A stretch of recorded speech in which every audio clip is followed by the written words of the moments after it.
Okay. Now we are going to discuss about double integral. So single integral using chord, we have seen that chord of function name and the upper and lower limit you can give and find the integral of that. So if you want to find a double integral, what we can do the same way. Both two methods are there. Actually, three methods we can use to introduce the function. The first one, obviously, the anonymous function, that is f is at the rate of whatever the variables are there, and the function values we can use here. That is one way we can introduce the function. Or you can use a function itself. You can create a function itself and save it as a function file, and you can call that in the command window. The third one is I'm talking about inline. Inline of just to type that equation in the single inverter comma. So in this case, what is the question? 1 minus 6x square. 1 minus 6x square y. There are two functions are there. 1 minus 6x square y. So I'll just write 1 minus 6 into x square, right? X dot square into y. That is also, this is how we can introduce the one way you can introduce the function or the equation, right? This is the equation. Once you introduce the equation, how will you find the double integral? So double integral, the function, the built-in function we use is dbl chord. dbl chord of function name, you can put function name up limits means 0, 2. So this is the using different methods. So here the integration will be from 0 to 2 and minus 1 to 1. That is the function. So 0 to 2 minus 1 to 1. So what is the corresponding value you can identify, or you can introduce a function, and same way you can finally find, you can call that integral function and put that limits here, upper and lower limits. So double integral. So anyway, first one we will do. Second one anyway we have done in the previous case. The first one I'll just write here. So once I introduce the inline, so remember inline also is possible. So inline will be is a definition. The inline will be giving you the provision to declare the equation, whatever the equation you want to declare. And to find the double integral, you have to use dbl chord. dbl chord of function name and the limits. Okay, that is how we have to do the double integral.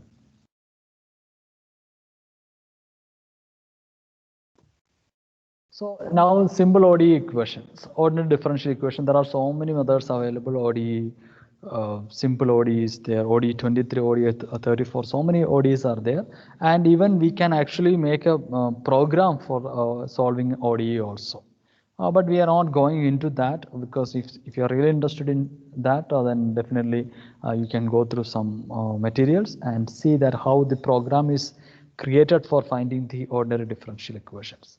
So here we directly use the commands and the inbuilt function used in MATLAB. So here the question is dy by dx equal to x plus t. So basically what is the ordinary differential equations? It is in differential form. You need to identify what is x or y in terms of function of x. This is what you need to identify, right? So here basically once we do the mathematical calculations, we will be finding y in terms of some x square plus something like that we will be finding. But here what we do, we need the x value corresponding what is the y value. So you have x and y values. For each x value, what would be the y value using the differential operators.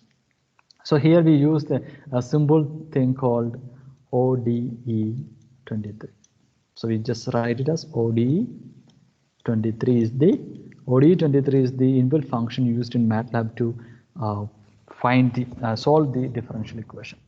So here what we can do is, first we introduce the function.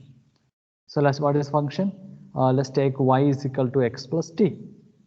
So this is the function. This is single. We can say that this is a power is 1 only. So we directly write whatever this dy by dt is considered as y. So another variable we consider, that is x plus t. This is used for simple ODE, right? So dy by dt. So that is introduced as y. So once you call ODE, the function name should be there. T span should be there, and the X minimum value should be there. Okay, so this many things are there. So how will you solve this one? How will you solve this one? So here T span, okay, and finally you will be getting the output T and S. What is T and S? T and is basically your time and corresponding S value. S values here is Y value only, because your time, right? So T and S will be there. So how will you do that? ODE 23,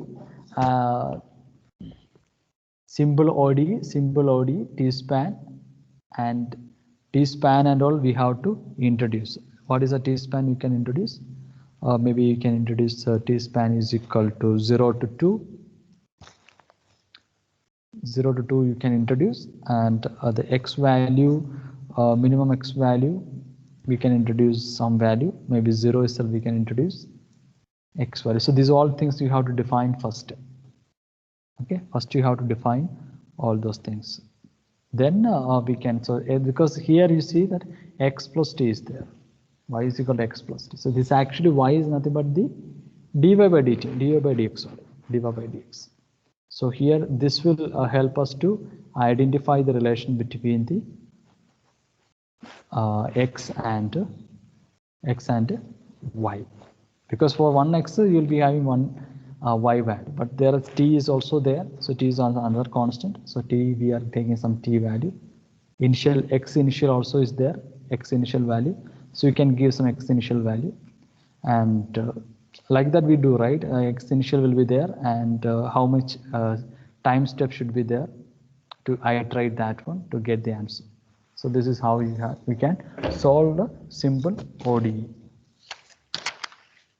You'll be getting T versus S like this, these values, and you can see that this is a graph, you can plot it. The next one is a transcendental function. Transcendental function is nothing but you have to solve the equation. You have an equation which is equal to 0, then you need to identify what is X value. Let's like X square plus 2X equal to 0. What is X? Or X cube plus e raised to X plus 2X raised to 5 equal to 0. What is the X value? So these kind of problems we just call it as transcendental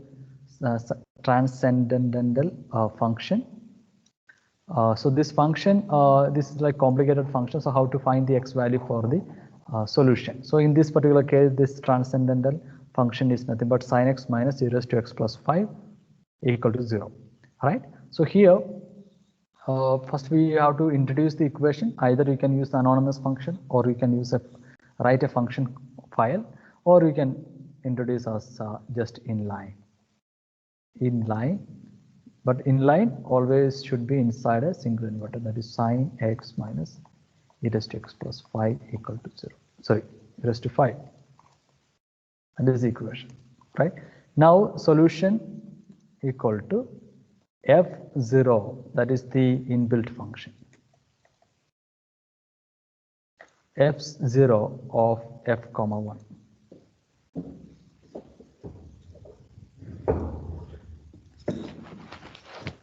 What do you mean by that?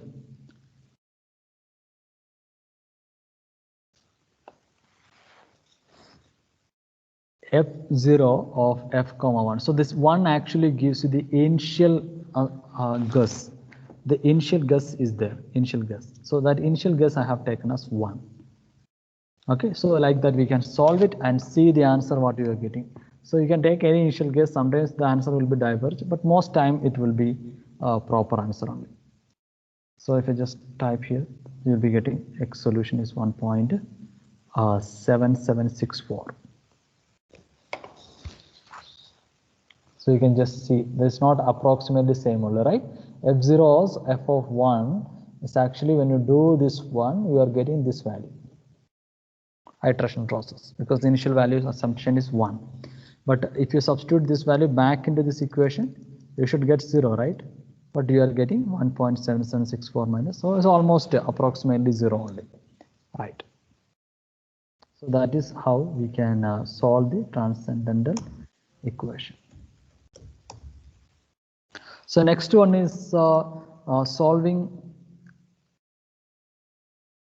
Polynomial. So you have a polynomial. It's very easy to solve polynomial because the power doesn't matter. This x raised to 5, x maybe x raised to 10 doesn't matter. Only thing is when you introduce a variable, you have to just see the coefficients. What is the coefficient of 5?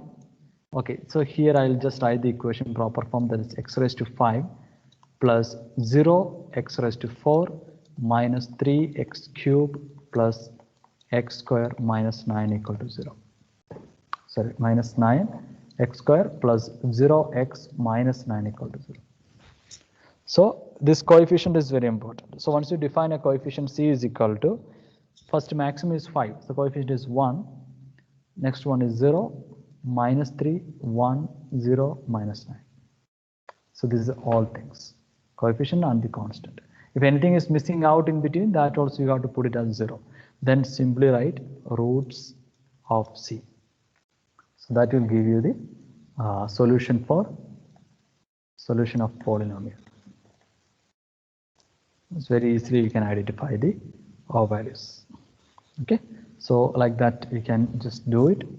See that whether get this value.